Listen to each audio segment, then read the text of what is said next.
Anong mensahe ang kailangan marinig ng mga Leo sa August 2024, mid-month? Pwedeng nangyayari na to o mangyayari pa lang. Kung hindi man para sa inyo tong magiging reading, baka para sa someone na malapit sa inyo o sa someone na kakilala nyo mismo.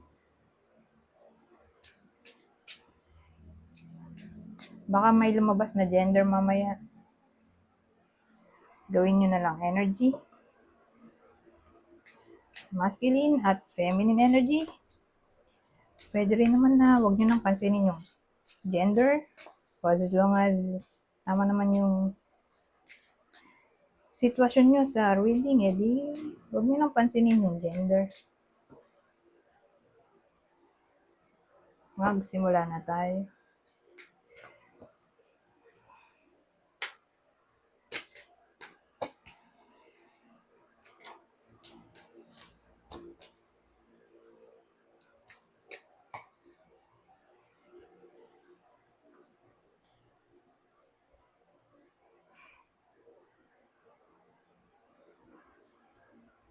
Ano to?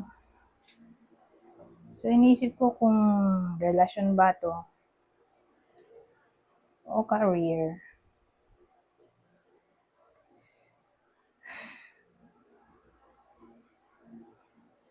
Kasi kung ito lang, wala to.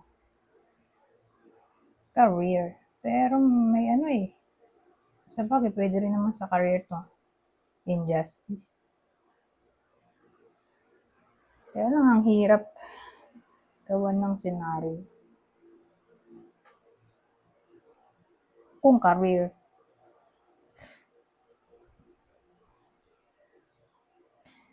Sige. Kaya lang, paano tutugma dito kung career?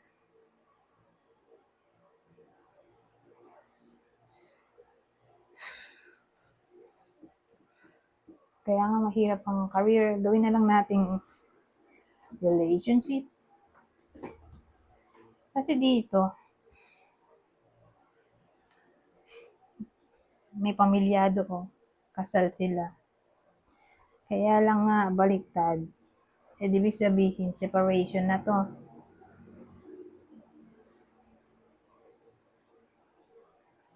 Separation.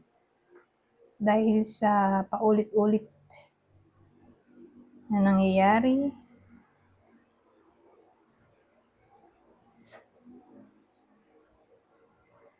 Sabihin natin, may isa na bored sa relasyon. O dahil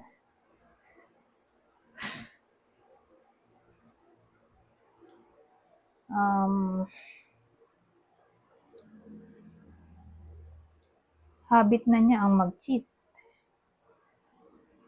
Kasi may injustice tayo dito. Dishonesty.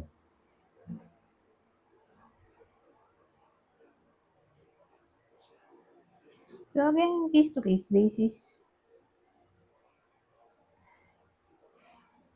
Pero ang kinaganda nito, may ano tayo. Arrows of love. Eight of wands. So, ang dating sa akin, maayos naman ang problema dito. Kasi may, pwede tong great hope. Great hope, great speed.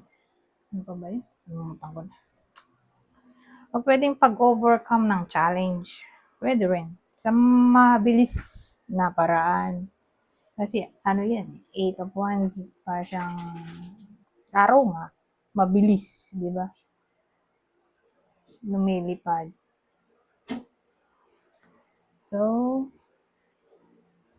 sa madaling salita, ma-overcome ang challenges at magiging masaya ang iba sa inyo. Kasi,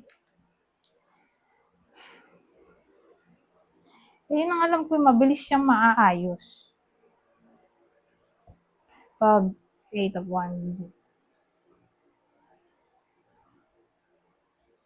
Tapos, yung result usually happy ending.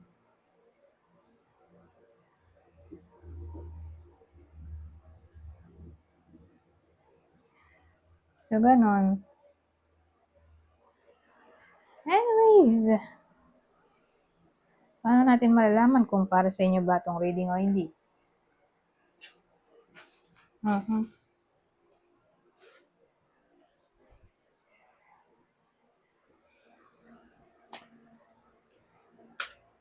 Ito yung possible partner ng Leo.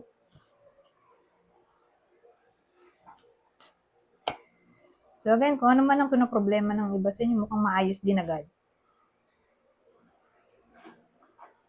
Pero ang tatamaan lang nito ay mamilyado. Kasal sila. Kasi may pamilyadong hindi kasal. Ito, pamilyadong kasal. Either hiwalay na sila ngayon o nag-cool off. Parang hindi sila magkasama sa isang bubong. Nowadays. Basta don't worry, maayos yan.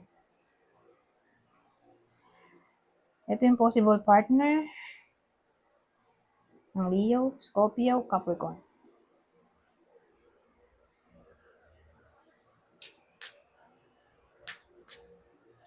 Dito naman, envy. Pero baliktad. The bird. Baliktad. Ang kulit ng itsura.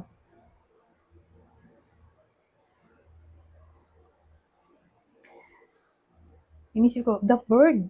Pero tao to. Anyways, yun yung nakalagay, the bird.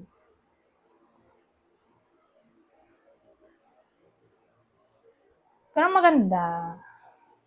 Baliktad to.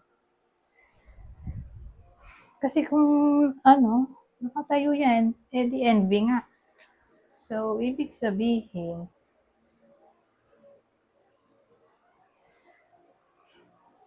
inggit to di ba? Yung envy. So, kung baliktad, tulad ngayon,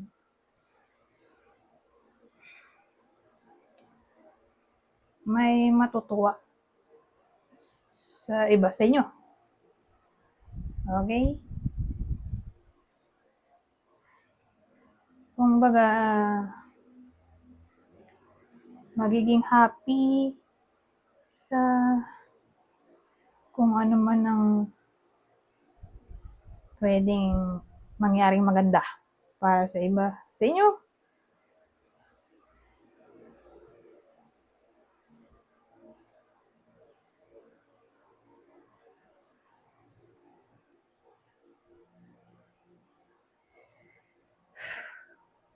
Paano tong the bird? Baliktad.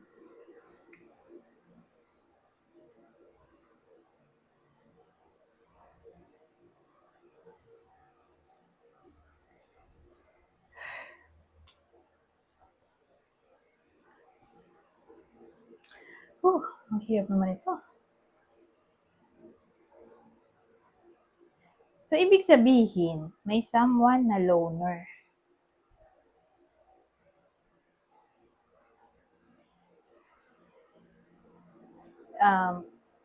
Yung tatama ng reading na to ay loner. Okay? Sa madaling salita, kahit na loner siya, wala naman siyang magiging problema sa mga tao sa paligid niya. Kasi may case na, pag loner, ayaw ng ibang tao sa ganong klaseng tao. May case na ganon, okay? Hindi naman lahat. Pero may case nga.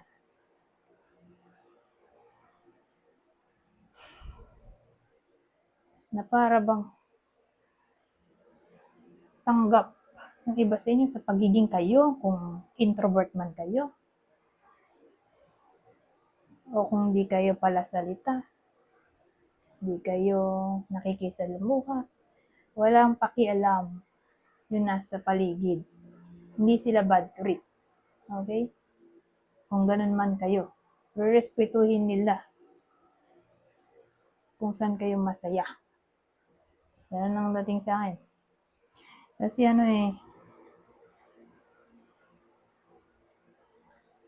pag nakatayo to,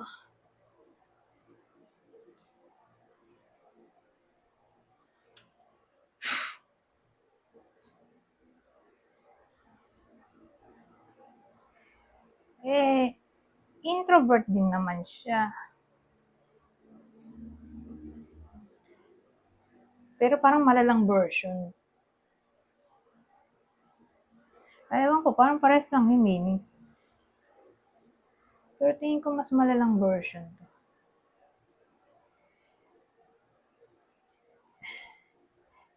Kasi ito, para bang... Ito yung shy type na lang siguro. Ito yung shy type. Ayaw niyang makisalamuha sa kauri niya. Kasi kakaiba siya, di ba?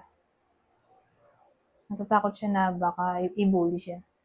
O hindi siya matanggap nung nasa paligid niya. Kasi nga iba yung picture niya. Ito, iba kasi yung shy type o antisocial. Sa introvert. Kasi yung introvert mas comfortable lang siya alone. Pero hindi naman siya necessarily shy. Yun ang alam ko. Pero pwede rin mali yung pagkakaalam ko. So, tingnan nyo rin sa internet. Okay?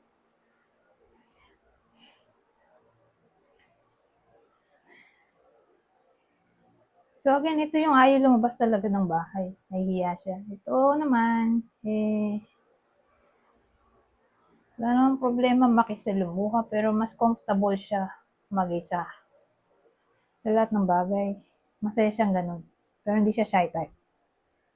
Okay? So, again, may ganung klaseng tao. Kaya lang, meron ding ibang tao na ayaw ng ganung klaseng tao na shy type. Gusto nila kauri nila.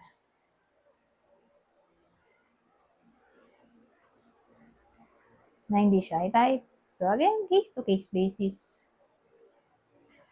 Pero ang kinaganda nga nitong combination rerespetuhin ng iba sa inyo. Rerespetuhin ng iba ang gusto nyong mangyari. Wala namang problema. Kasi pag bumaliktad tong ganito, para bang eto kayo.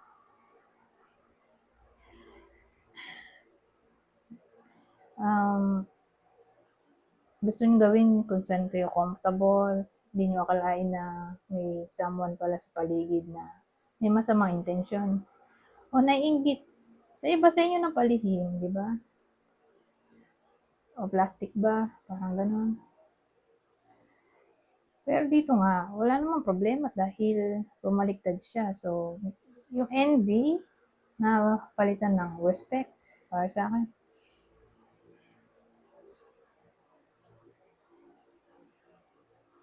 Anyways, bagan tayo dito. Ang pwedeng masabi nito.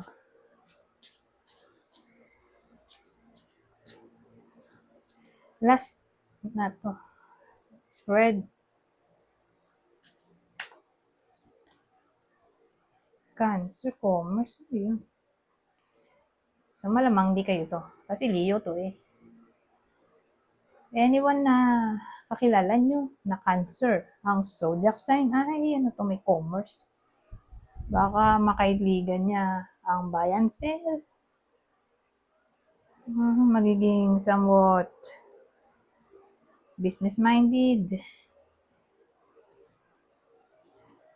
Baka makaigligan niya magnegosyo. Ganyan O magtayo ng sariling business. So again, tungkol to sa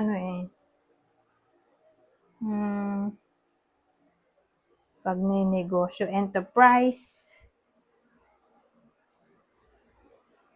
Pero Cancer na kakilala nyo. Baka maisipan nga magnegosyo.